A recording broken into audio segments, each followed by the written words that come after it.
Hello and welcome back to Football Daily. My name is Danny and today we are exposing 10 of football's biggest secrets. The real record transfer. Tottenham fans will be hoping that they can keep their hands on Harry Kane, Dele Alli and Christian Eriksen ahead of the 2019 transfer window.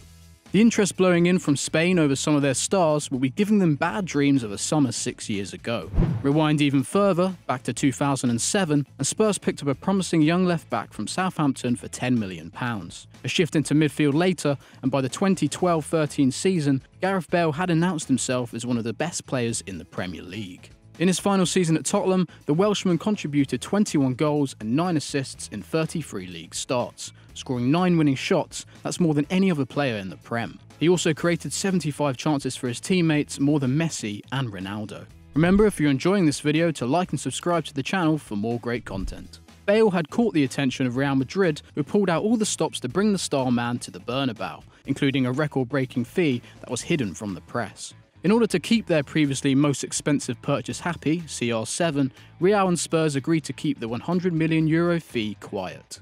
Mangala's fee. In 2014, Manchester City bought Mangala to the Etihad from Porto. The Frenchman picked up a Premier League title during his stay in the Northwest, however making just 57 appearances over a 4-year stint that included loans away to Everton and Valencia, and the former Standard Liège man didn't exactly settle in England. It's fair to say that the £32 million man was a disappointment for the City faithful, who wouldn't have been too pleased to find out that Mangala had actually cost the Sky Blues a lot more. Football leaks revealed that City had actually spent £11 million more than they had claimed. The spiralling costs came from the joint ownership over the defender, as two separate companies owned 40% of his economic rights, and their fees had not been included originally. The accurate figure actually meant that Mangala was the most expensive defender ever in the Premier League at the time. No wonder the Manchester outfit were key to keep the fee quiet. PSG contract clauses.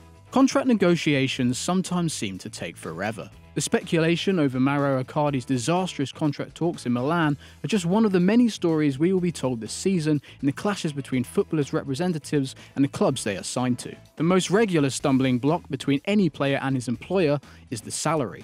But when the details of certain players' contracts were leaked, it's clear that negotiations go a lot further than just a weekly paycheck. The details of Neymar's contract were exposed, and we found out that the Brazilian star is paid a huge €2.5 million per season to resist from publicly criticising the PSG manager, as well as an extra €375k a term to greet Parisian fans after games. And Neymar isn't the only diva in Paris. The Spiegel confirmed that Kylian Mbappe has his taxes covered by the club and is paid an extra €30,000 a month to cover the salaries of personal staff, including a cook, cleaner and driver. The whistleblowing publication also stated that Mbappe's father had requested entrance to PSG training sessions and 50 hours a year access to a private jet. However, the league and leaders refused to grant these more ludicrous requests.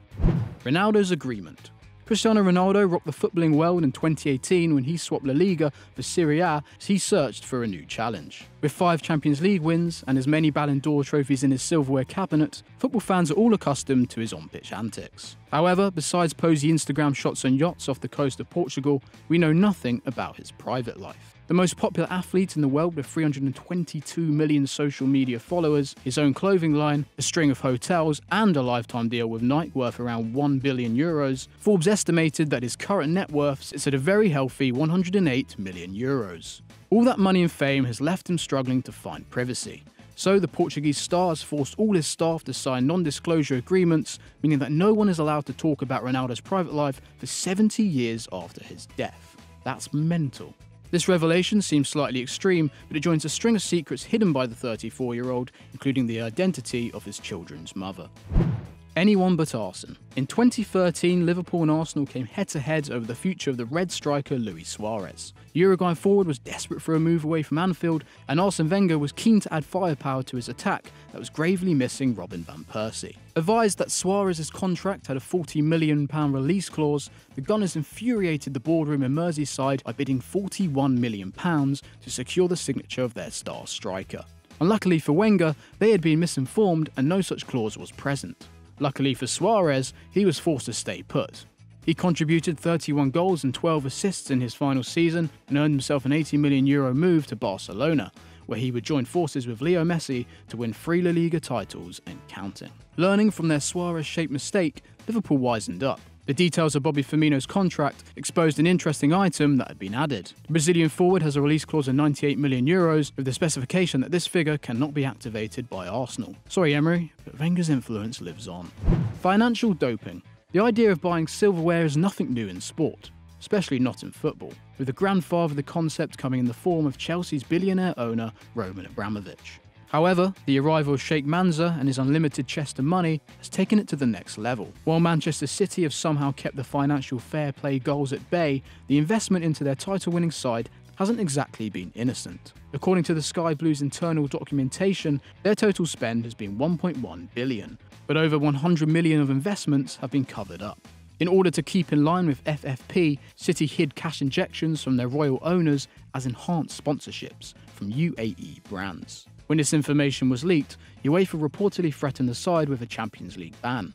But while Gianni Infantino certainly has a voice, money talks louder, and they were forced instead to pay a very affordable fine.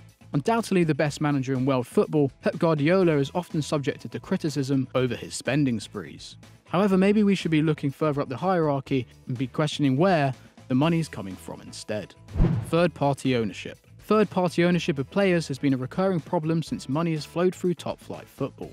The first to catch popular attention being Carlos Tevez and Javier Mascherano's surprise move to West Ham in 2006. However, whistleblowers have Manchester City in the firing line again as they've been criticised for a dodgy connection to the Danish club FC Nordsjælland. Politiken have claimed that illegal third-party ownership connects the English and Danish teams, with City having signed an agreement with the Superliga club to encourage players to head to Manchester for free. The deal gave the Sky Blues exclusive access to Nordsjælland's Right to Dream Academy, an institution developing young African players. The deal was allegedly agreed between 2016 and 2020, however the club's president Tom Vernon refuses to admit any wrongdoing, and the details of their relationship remain under wraps. Racism at PSG. In November 2018, Paris Saint-Germain were forced to admit their part in an embarrassing case that they had attempted to keep undercover. The club confirmed that their scouts illegally racially profiled young players as part of their recruitment policy. Scouts were asked to note whether youngsters were French, North African, West Indian, or African to allegedly limit the number of black recruits. The collection of such information is illegal in France, and according to the investigation carried out by Mediapart, this practice was carried out from 2003 until 2018. The club's management claims that this was done behind closed doors. Issues surrounding racism during scouting were raised in 2014, when PSG recruited a talented 13-year-old Yanga Boho. During evaluation, a scout reportedly listed the Ivorian-born teenager as West Indian, due to the Parisian side trying to avoid signing Africans. PSG pleaded guilty to the profiling and launched an internal investigation to discover how this was allowed, and have obviously started processes to ensure that this cannot happen again. Chelsea youngsters. Chelsea have recently been handed a 2-window-long transfer ban after breaching rules regarding the signing of young players. The investigation of 92 cases found that the Blues were breaking the rules in 29 instances, in signing foreign youngsters, including former striker Bertrand Traoré. However, the recent bad news isn't the first time the West London outfit have been on the wrong side of footballing law. Danish newspaper Politiken have reported that out-of-favour defender Andreas Christensen's father was being illegally paid by the club. Beginning in 2012, when the player was just 15, Sten Christensen was paid around £600,000 over the course of 4 years. The payment was allegedly to convince the Dane to join the Blues, but to hide their wrongdoing, Christensen Sr. was falsely hired as a scout to hide the payments. Internal emails described the fee as a parental salary, but both the club and Sten Christensen have refused to comment. Politiken are claiming that this was in fact a case of wrongdoing, as such schemes are happening all over the world, but are particularly common in England and can be targeting children as young as 12 years old. European Super League. Another secret exposed by Football Leaks in Der Spiegel was the details of a European Super League. The German outlet discovered documentation of discussions between 16 clubs regarding a new European competition that could replace the Champions League. The negotiations were between 11 founding clubs: Arsenal, Barcelona, Bayern Munich, Chelsea, Liverpool, Milan, Man City, United and Real Madrid. These sides that would join 5 others to set up the first competition. But the founding clubs would be immune from relegation out of the Super League for 20 years. The initial guests were Atletico Madrid, Dortmund, Marseille, Inter and Roma. However, details had set a date of November 2018 for the group to sign a binding term sheet. There's been no official noise about the birth of the European Super League, but should these rumours prove truthful, we could see a much more exclusive European competition that favours the historically successful and isolates the new kids on the block. That's it. I hope you guys have enjoyed the video. If you have, make sure you hit the like button down below and tell us what you thought in the comment section. And why not check out the video on screen? I'm sure you guys will love it. As always guys, subscribe to the channel and we'll see you later.